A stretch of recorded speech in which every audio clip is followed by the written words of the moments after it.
Hi. I didn't realize it was live. Give me 1 second to send the invite to the guest.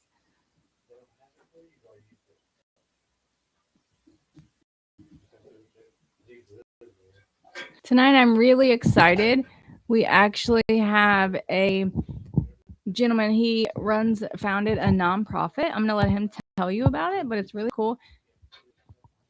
I'm super excited to have him here. Appreciate his time. I know he is actually like getting ready to be doing something. So we're actually going to not have, oh, what is happening? My computer is wigging out. It just like screens start coming up and then it went away. Something is, I don't know what's up. I'm going to have to get like some kind of check done on it. I sent him the link and he should be joining any minute. I'm going to go ahead and get live on TikTok. The older I get. Oh. The older.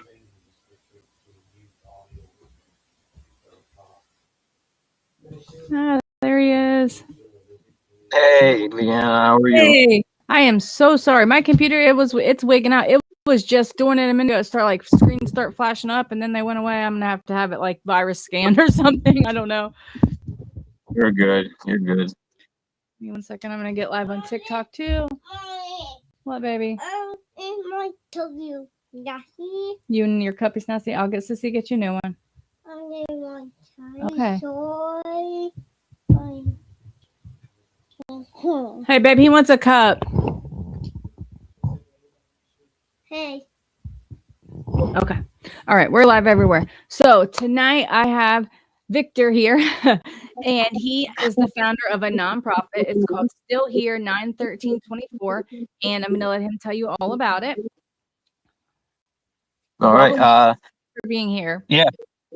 And if I think you're going through my car here, so I don't know if you can hear me good or not. I can hear you perfect. Okay. Yeah. I'm sure we'll wrap around to the start of the recovery, but like pretty much probably everybody that's listening, I went through my ups and downs, and actually I went through a down, I should say. And coming out of it, I had thought about it for about a year to start a nonprofit. I'm helping anyone. I kind of focus towards firefighters and for other first responders and veterans. But obviously, I'm not saying no to anybody. Anybody that has anything with addictions, mental health, or suicidal thoughts. I'm based out of Connecticut. I'm starting here. But I'm looking for within a year or two to be across the U.S. and Canada. So I'm just trying to spread as much as I can, as fast as I can, to help as many people as possible. I love it. So how does it work? How do you start how does it all work? Like, was it very hard to get like the paperwork and all the legal things in order, or no? Nah. It's pretty it's pretty simple to get going, but then you find out what's hiding in the dark. I am a procrastinator, but I'm an impatient procrastinator, if that makes any sense. I put things off till I'm ready to do it. And one day I was like, okay, I'm ready to do the nonprofit. And I formed the nonprofit. I got 2 domain names, one for the nonprofit, one for a Shopify store. I started a Shopify store. I designed the merchandise. I put it in the store. And I built up business TikTok, business Facebook, business Instagram. And I did that in one day. It was like a 20-hour day, but I did it all. To go with your question, when to start it up, you just got to pop online, like with anything else these days, and go to your state. Most nonprofits, they're federal. I can collect money from out of state. I can do business in out of state, but it's just based in Connecticut.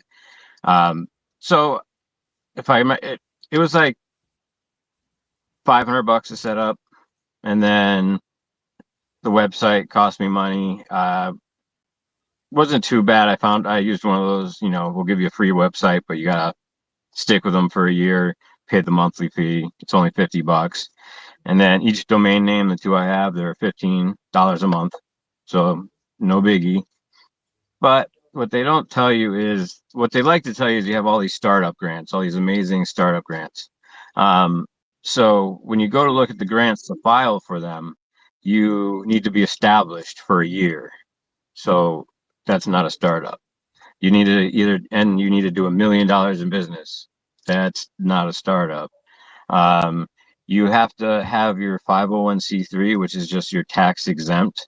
That takes 2 years. So that's not a startup. So you can't get any of those are the big boy grants. We're talking like 250,000 and up. Which I know sounds like a lot, but for me to just put 10 people a year into rehab, that's $300,000. It's 30,000 a month for 28 days, I should say. At least that is what it is up here. I don't know if it's any different anywhere else.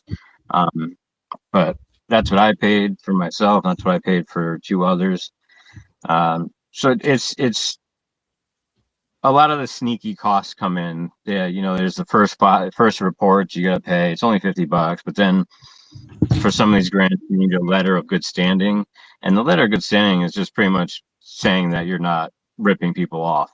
But you can get that day one of filing and opening up a nonprofit. So how are you in good standing? It's only there because you got to pay the state $1,600 for that letter of good standing. So it's just another way. So to get anyone money. can get it like day one, but it's money. It's a money thing. Yeah, when day one you walk in, you're like, I spent $500 setting it up. Cool. The cheapest marketing or advertising company that you can find that does a good job, the cheapest is $1,500 a month. You're if you want a really good one, you're paying over $2,500. The sky's the limit. You can pay someone 10 grand a month for advertising and marketing. If you're profiting 80,000 that month, then whatever. But you obviously have to build up to it. I'm sorry, Yeah, go ahead. I'm just a little curious. We keep saying the term nonprofit, and then we're talking about making a profit. So can you kind of explain like how you still make a profit even though it's a nonprofit? Well, I don't take anything. I don't make a profit. With right. I know the business. I'm just yeah. With any nonprofit out there, the president or founder is paying themselves probably hundreds of $1,000s a year. Right. Anything I take either goes straight back into advertising, gas, because when I'm not running meetings like tonight, I'm sitting in the sketchiest area of the worst town, in a black Audi with all the lights on inside without tinted windows. So you might get like a viral moment here at some point. But yeah, see, I got off track there. No, you're fine. I explained this to Farrell earlier. I had epilepsy, and they were trying to diagnose it, and it was a few years ago, and I started having the seizures really bad, and they were like, "Well, it's either epilepsy or you're a heavy drinker." I was like, "Yep, I'm a professional." Yeah, and they're like, "Well, going withdrawals can cause you to have seizures," and I'm like, "Well, and there we go. Right on cue is the breathalyzer. I'll be right back." I love it. Part of his still his past kicking him in the mouth, kind of like we talked about last night. Yeah, I figured it would be exciting. That's one of the other downfalls. I got a month left on it, which is great. Tomorrow is my 15th month. But I went through court and now I got spam phone calls. Okay. I can't hear you. And I accidentally answered that. Instead of hanging it up, so I had to hang it up. Where were we? Turn the profit. So basically everything goes into the anything you take in I'm putting right back into the nonprofit. So it's not a profit, I guess, because nobody's profiting off of it. So advertising, gas when I'm driving people around to meetings all over the state because they can't get there. Why not? They need the help. They want the help. I don't mind doing it. I had to pay. I have a ridiculous insurance because of that obviously breathalyzer I got. I got a DUI a week before I got a bed and got sober, which was kind of funny, I guess, in a way, because the number of times I drove probably way too under the influence, which is obviously an awful thing. But I had stopped at a buddy's house and had 2 Bud Lights, and my car broke down. I smelled like beer, and I blew a .09, and that was my DUI. So that sucked. And like, what's the So legal limit? .08. Yeah. So Like, I was I knew it 1/100. was like super close. Like, Yeah. So I get a breathalyzer. It costs $165 a month. My insurance went up to $475 a month. Um, and again, the breathalyzer's there. It's embarrassing, you made a mistake, it's there. I mean, I know it's there to make you, just humiliate you and make you suffer a little bit because you did something wrong. They did give me the one good thing that came out of it was they gave me 100 hours community service, but because I have founded the nonprofit and I wasn't profiting off of it, first probation tried to make me they said it wouldn't count because I was benefiting. So I said, screw you to probation. And I went straight to the judge, filed paperwork. Judge read it. I explained everything, that I'm not profiting. I'm spending money out of my backside. My wallet's empty. I'm putting thousands of dollars a month into this thing. And the judge was like, cool, you're good. So I guess 100 hours in the soup kitchen would have been more of a punishment, but I'm running. Between everything I do, my mother has cancer. I take care of her. I'm helping a friend open a restaurant, and I'm running this nonprofit. So I pretty much sleep from midnight to 4 a.m. and then I get up and do it over again, which is fine with me. I'm an insomniac, so that's a normal amount of sleep. And I'd rather be busy because I'm usually so tired. I'm going crazy. But yeah, that's the gist of it. That's where I am. I did really good in starting out private donors. We put one person right into rehab. I wanted to get her in first because she was a veteran, but she also needed this step of going to rehab to start the process of getting her kid back. And that meant a lot. And I had a lot of meetings with a lot of people, and it's tough to pick and choose, but I have to make sure it's somebody that really wants it. I don't know if it's the same for everybody. For me, I wanted it a whole bunch of times before it finally stuck. And I was like, okay, I actually really want it myself, like in my heart, not just in my brain, where the brain's like, you're an idiot. You're acting stupid. You're doing dumb. I had 2 spine surgeries, so I was on every type of powerful opiate you could guess, prescribed for 2 years straight. And I was drinking a bottle and a half, 2 bottles of Jameson a day.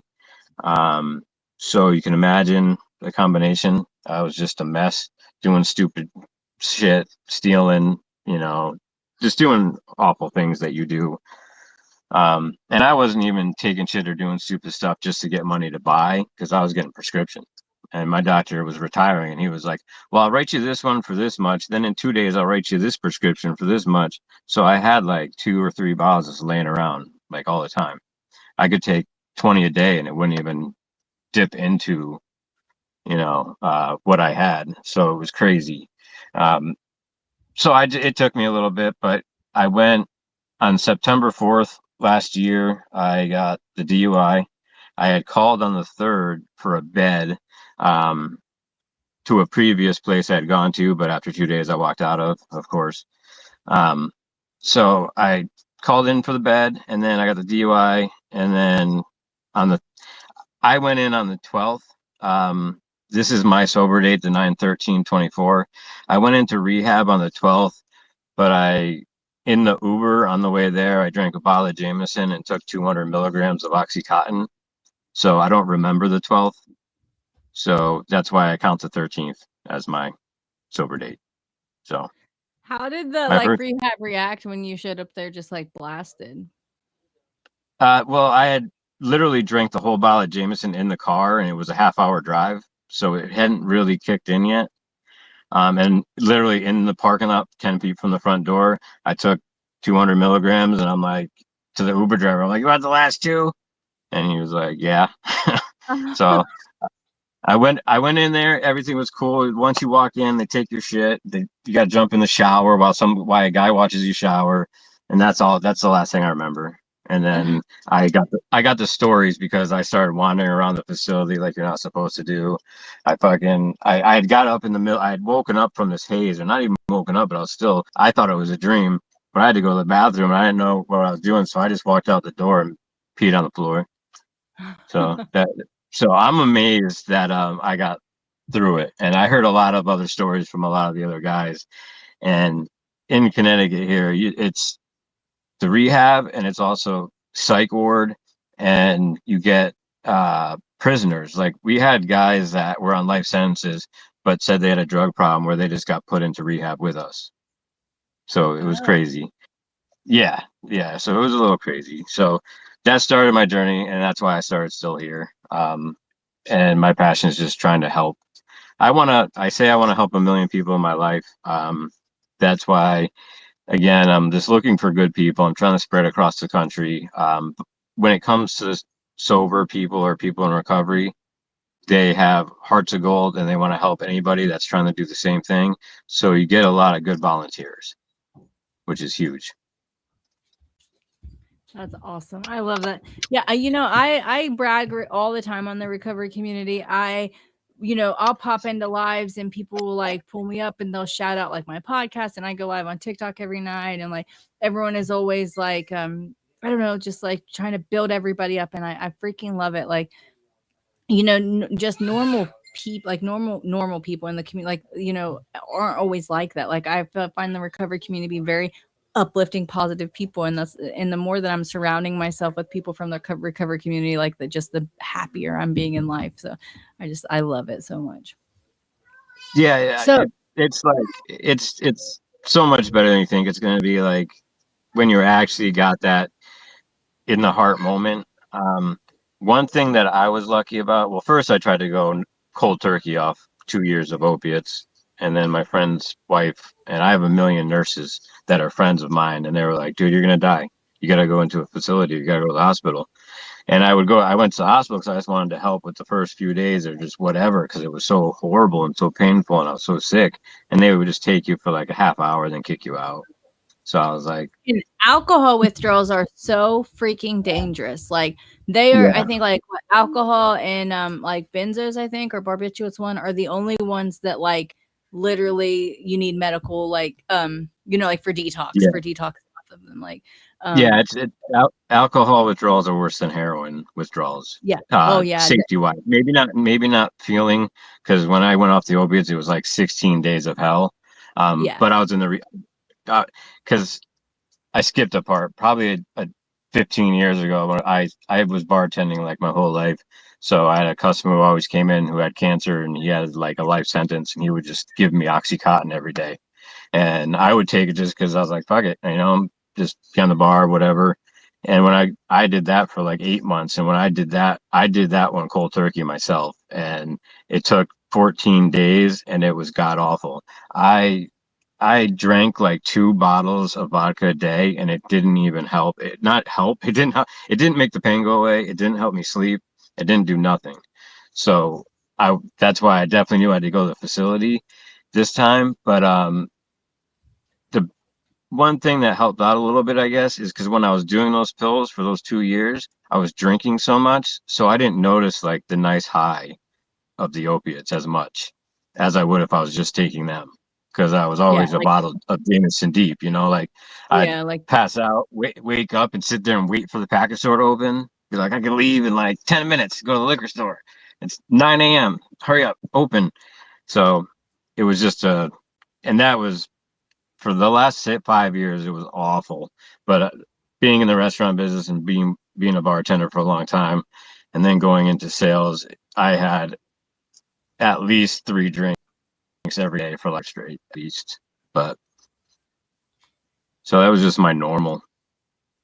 Do you feel like you did more of the opiates because of the alcohol? I know, like for me, myself, when I was like strung out on heroin, I like didn't really drink and stuff that much because I always felt like when I did, the alcohol like pushed it out of my system and I got sick faster. Was that like a thing for you or no? Well, I stopped getting sick like 15 years ago. I'd get the hangovers, but I'd wake up with a hangover and obviously just take a few shots. Like I could chug a pint when I woke up, and I'd be like, okay, I got 20 minutes, I'm good. Or I could take in one of the opiates. With the opiates, I would drink and I'm drunk, so I take them. Like there was so many times where like I like would pass out for a minute and I'd wake up and it was such a vivid dream. I remember one time I swore somebody I went to high school with stole my car, and I hadn't seen this for 20 years, 25 years. And so I like came outside in the rain in my underwear looking for my car, and I couldn't find it, and it was right in the driveway in front of me.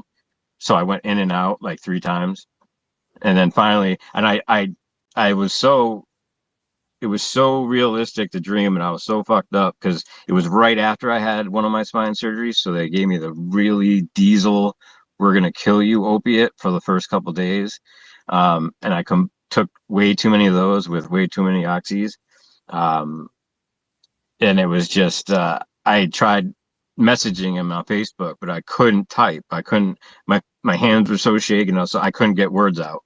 So, and I tried voice texting, and I was just like slurring so bad it was like, what? Like my phone was just like, what are you trying to say, dude? Like, Yeah. can't help you.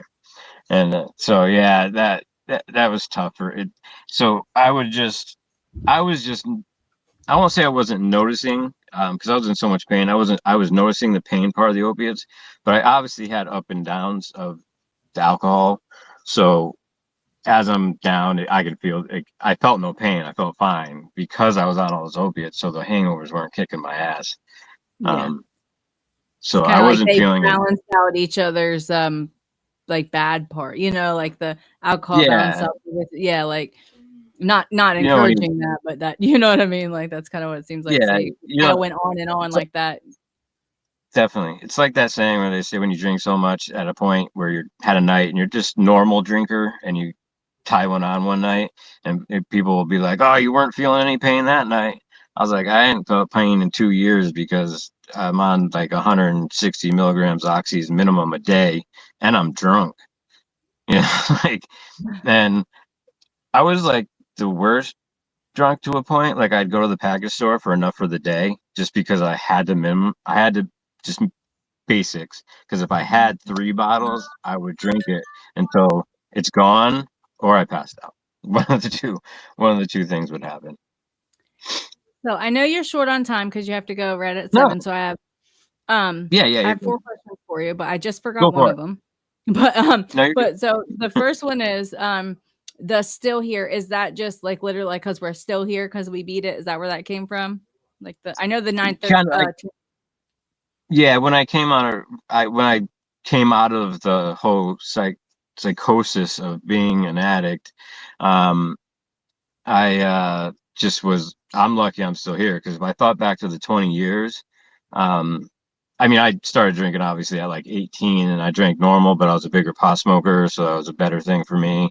And then once I started bartending, I was 19, and then I started drinking because I'm behind the bar and I can pour myself drinks. So it just escalated. So I was just, I probably, I thought about it one night and I almost died. Between car accidents, just too many overdose. I've never officially overdosed, but I'm sure I came damn close a bunch of times. But I almost died probably 13 to 15 times in my life, where I didn't even realize how lucky I was because I was never sober. I never thought about it. Right. Never even that, that's how we are. I can remember like one time that, several times that like, cause we drove 45 minutes to the city to get to get our stuff. So like a lot of times I remember like, I'm like, oh, I only remember bits and pieces of the trip home. But there's one specific time where I'm like, I remember getting home and I'm like, I don't know how we got here and how we're still alive, but like I don't Yeah. even remember. Like I can only imagine how that drive home went. Like because we had to drive on the interstate and all the stuff, and I'm like, oh, But okay. Yeah. So my second question is: you mentioned private donors. Like, how do you get private donors? How would you even look for those? I'm just curious. Private donors basically were my friends. The first 2 people we put in rehab for the 28 days was a total of $60,000. I paid for one, and 2 donors of my friends of mine paid for the other person. Nice. So because I just started the nonprofit, I'm thinking like, all right, awesome. Start this nonprofit. I'm gonna hit social media, all this. People are gonna hit the Shopify store. I just want to make enough money at the Shopify store to pay $2,000 to somebody to advertise, so I can make 10,000 in a month. I can make more, so that people can get help. And then nothing. I reached out. I stretched out on. I don't have the biggest. This is my on TikTok is my biggest followers. And that's 2,300 with this, which is nothing compared to the influencers and that. But I got about 500,000 views right away in like a first few weeks, and sold not one thing, not one donation, not nothing. Now I'm on Venmo, PayPal, Cash App with Still Here 91324. The Shopify store is Still Here 91324.com, which will be getting updated. And what I set it up, but I didn't start it yet. It'll start tomorrow. I'll probably start it tonight when we're done. I'll put SH for Still Here, but SH Farrell, and that'll give anybody a fan of yours 10% off their whole order for the Oh, next guys, month. hear that? Anybody that orders from him, he does like hats and hoodies. Was that all you do? Just hats and hoodies, or is there anything else? I got hats, hoodies, t-shirts, iPhone, cell phone cases, coffee cups, water bottles, blankets. I'm gonna add sweatpants coming up. You're limited to what you can get in the catalog on Shopify, but they got some decent stuff. I'm basically just trying to build this up to the point to start brick and mortar shops. And that's what I'm going to do, is just get it successful in Connecticut with a brick and mortar shop with all the gear, invite outside influencers from like TikTok. I know people that are selling hoodies and doing stuff, and they can send me their stuff. I'll give them a section. I won't charge them anything. They can just put it there and I'll send them the money. I'll just keep the state tax I got to pay. So I kind of do that, hoping it'll kind of take off. That way I can just open one all over the country, and that'll be an office for the person I decide to run Still Here out of that state or that city to work out of, and hopefully that'll bring in business for more money. Yeah. I'm not trying to get rich. I'm just trying to help people. I just want to help people because I know how hard it was. But like I said, with those 2 people, I interviewed about 300 people and picked those 2. There was probably about 10 that I knew were 100% dead serious. And I knew most of them were with, that was such a bad weekend. I did this, I did that. I stole from my mom. She got mad. She caught me. I'm at rock bottom. I'm like, you're not at rock bottom yet. you're not. You took $20 out of your mom's purse. I get it, but I got Right. somebody who just got their, just almost killed themselves. And I want to tell one quick, I'll keep it short story. The biggest thing that affected me and hurt me and hit me deep, since I started this, it was probably about 3 weeks ago. It was a Friday night, and I was people messaged me on all social media, and if they need to talk, I'm like, dude, here's my phone number. So this one guy, I started talking to him. I talked to him for 2 hours. He was suicidal. It took me 2.5 hours to get out of him where he was, what city he was in. I knew it was about an hour drive. I'm about to be in that city, and it took me about another hour after I was in that city to get him to admit where he was. He was at a park, but I sat there and talked to him for 7 hours in the freezing cold. I never felt the cold because I knew that he was threatening to kill himself by shooting himself in the head. So I'm sitting outside talking to this man, knowing he has a gun in his pocket, and that um, I have a carry permit myself. So I had one too, but I never even thought about it. Never, I didn't even think about it. I just was like, okay, and he's good as of now. I talk to him every day. He was a veteran. He had really bad PTSD. I have a connection with this therapist website in Connecticut. So I have 18,000 therapists in the state have my information, and they call me to volunteer hours. So I did that for him. I got him like 2 therapy sessions a day for like a month. That's awesome. And Yeah, so like you're not just like sending people to treatment. You're literally like just trying to help people find whatever resource they need. That's really amazing. yeah. one biggest mistake. It was a horrible business mistake for me to pay for myself to pay for that person to go to rehab, but it was bad business because it dropped me down to like no money for the advertising. But I'll do it again. I'll do it again tomorrow. I'm never gonna pick business over somebody going to rehab. Um, I put myself out there to do anything, everything. Anybody, I don't care if someone taps me on the shoulder on the street and they don't, maybe they saw my hoodie or this logo or my name on social media. I'll talk to them. I'll help them. I'll do it. I don't care. I've had people reach out, other TikTokers. I only look at like 4 people's lives, and a couple of them have people come in that are in recovery and things like that. And if they're homeless or other things, they hook them up with me, and I put them in a hotel or do something the best I can to my abilities without going broke. Well, that's amazing. I would definitely keep that in mind because people pop in our lives all the time, and we they'll come in us, so they're struggling. We like search out places, rehabs in like Arizona and different, like all different states. People come on and ask for help. So I'll definitely keep you in mind. The next time somebody pops in. Definitely. I'm looking for, I'm using kind of TikTok and mostly TikTok, but other social media to find people like you or the other people that I've met in Canada and other places where I already know that once I move to that area, I want them to run it, and they'll be getting paid very well to run it because I need to trust them not to be stealing from it. And I need to meet people like you or like the other 2 of the other 3 people I follow or whatever. I watch lives. Because I can feel the genuine personality and the kindness, and they were in recovery and things like that. So, because obviously you need to find people you trust because money's going to be flowing in and they can take whatever they want and it can be not noticed easily. Wow. Well, I really appreciate those kind words. That is my favorite part of doing this. That is what keeps me going. Like people be in my inbox all the time, like your lives help me so much. And I mean, I'm not tooting my own horn, but that's what I want. I just want to help people. I feel like I did so much. I put so much bad. I did so much bad and put just so much bad out into the universe when I was in the chaos that I just want to do whatever I can to fix it a little bit, I guess, like just to make it a little better, whatever I can do, and that's just all I'm trying to 100%. 100%. And go ahead, ask me a question. Then I'll forget to say it because of no, my you're epilepsy fine. I brain. was just gonna ask you the time. I don't want you to be late. Oh, no, you're good.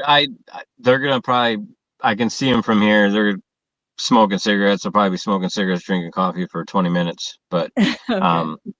if someone comes to the car, they can sit down. I don't give a shit. Just giving them a ride back home. But oh, that's what I was gonna say. Your fans and whoever this goes out to and stuff like that, pay attention to Leanna's page on TikTok, because in the spring when it warms up, again, I'm up in Connecticut, so obviously, what I'm doing is I'm gonna be doing a giant uh, media blitz for like a relaunch, and I'm talking from pens to these bracelets to pamphlets to I have 5,000 and I'm getting 5,000 more t-shirts, and I'm just going to hand them out to people like outside like college football games and different events and busy downtown areas, and I'm just going to have people walking around with the shirts on. I have 10,000 stickers that are 4x4 with it. It's all going to be one simple saying, but it's not going to explain what it is. So people are going to see still here 91324, and that's it on black and white. And it's going to be 25 billboards in the state of Connecticut. It's going to be banners behind planes. It's going to be posters in windows. I have a few girls I know who are going to model and make.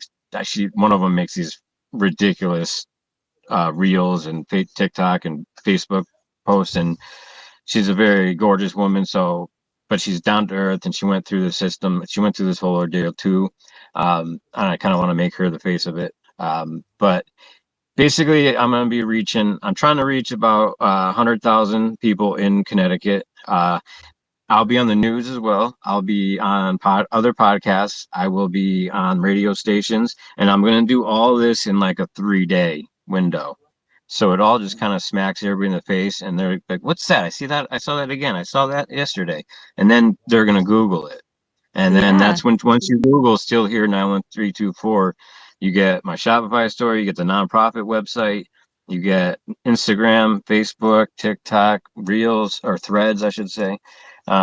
So it'll all be out there. But what I want to ask those social media people is, I have a bunch of people lined up because that's where I can reach millions. I want anybody that is willing to share. I will share it to Farrell, and so you can see what it is, or you can copy it off her page. And I just want people, if they're willing to, just to repost it on those days and use hashtag. And right now I'm trying to blow up hashtag still here 91324. So I just want it to be trend. My goal is to get it to be trending, because this blitz is costing me over 6 figures. So I'm either gonna super succeed or crap my pants. I All don't know in or which one. nothing, huh? Go big or go home. We're Yeah. here to make it. Don't even talk like that. I know, like, you're right. Like, it's hard to find genuine people. I just had a conversation about that earlier with somebody else, that it's easy to get on here and say things, and it's hard to tell who's genuine or not. But you obviously, you're spending money out of your own pocket. You're helping people, going out of your way, all the things. So you will succeed. God has a plan for us. I wholeheartedly believe that. Um, I love what you're doing, and thank you so much for saying that stuff about me. I really look Any forward to it. no. What did you say? And you said in the spring. You don't have a date yet, just in the spring? I just needed to warm up because I need as much eyes outside to see people wearing the t-shirts, to see the banners from planes. You know what I mean? I don't want to drop all this propaganda for me. And I just want to also point out that I am not rich. I did not grow up in a wealthy family. This is my retirement money.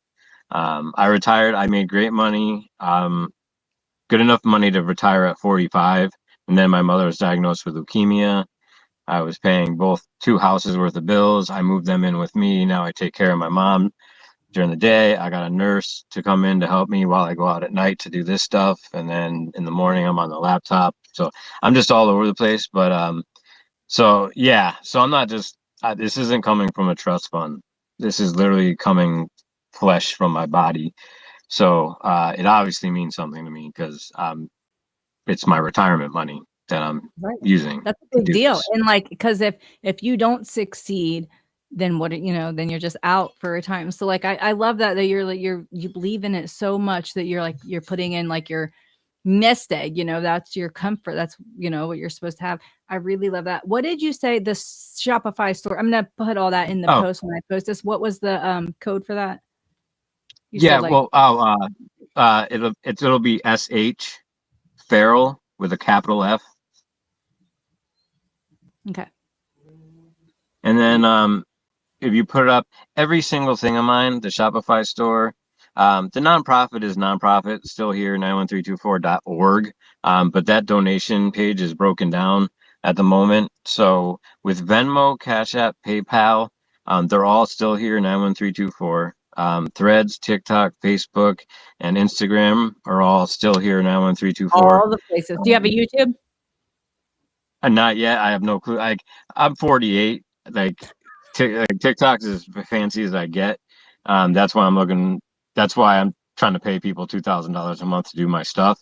I got like Google ads out and stuff like that. I make some stuff on CapCut, but I'm no good at it. So that's why when you look at my pages, you can see that they all go back to August. They all go back to when I started it. It's all about still here. I just started posting stuff that might offend people back on my personal page. Breathalyzer. Um, but Facebook, if we can hustle people to Facebook, because I had to start that new business page. Don't drink and drive. You get breathalyzers. So yeah, it's just it's a passion project. It's what I want to do. Like I said, I want to help a million people. People always say, I've had it told to me a million times since August, you can't help everybody, and I say bullshit. I can try. That's I right. can try. You I can't tell me love until I that. die. Yeah, until I'm dead, you can't tell me I can't help a million. I can't help everybody, because I'm gonna try. That's A why I'm million trying to people. just, That's a big yeah. go. Yeah, I want to get this first original thing going, and then me learning the social media side and me learning all the other stuff. I'm going to open other Shopify stores and other businesses that are pure profit to join in first to pay me so I can pay my bills. Nothing is ever going to come from Still Here. Those donations are not ever going to be used for anything but Still Here. I'm just going to do different versions of clothing and stuff. And I'm just going to jump into a million different small business adventure things and try to join it all together so I can make enough money to spread across the US and Canada. Because I want to at least 3 to 5 a year. I want to open up in the United States and Canada. That's my goal starting 2027. I Because love it. 26 isn't here and it's already kicking my ass. So, but yeah, if people can focus on that Facebook page, just because it's hovering at 34 followers, because the original got hacked and it had 3,300, which was my most followers out of all the social media. So anybody that can follow me on Facebook would be awesome. Well, We all will of get them you there. would be awesome. Everybody, please go follow Still Here 91324 on Facebook. We are at 7:00. So Yep. thank you so much for being here. I really, really appreciate it. And we will be in touch. And you are welcome to come back anytime, like when it gets closer to the spring, if you want to do another episode and just kind of push it out again before your big Yeah, 3-day. Yeah. Like I know I'll, you got other I'll come. podcast book and stuff, but we Yeah, can figure yeah, it out. I'll come. Yeah, I'll come back whenever you want me.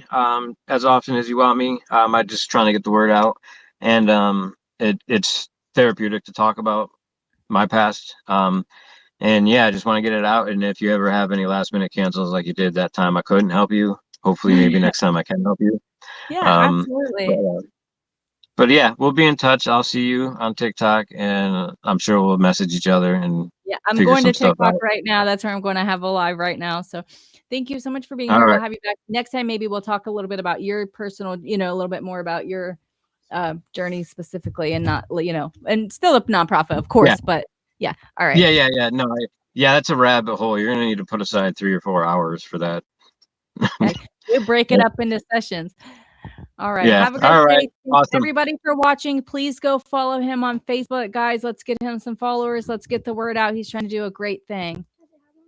All right. Have a good night. Good luck on TikTok. I'll see you there.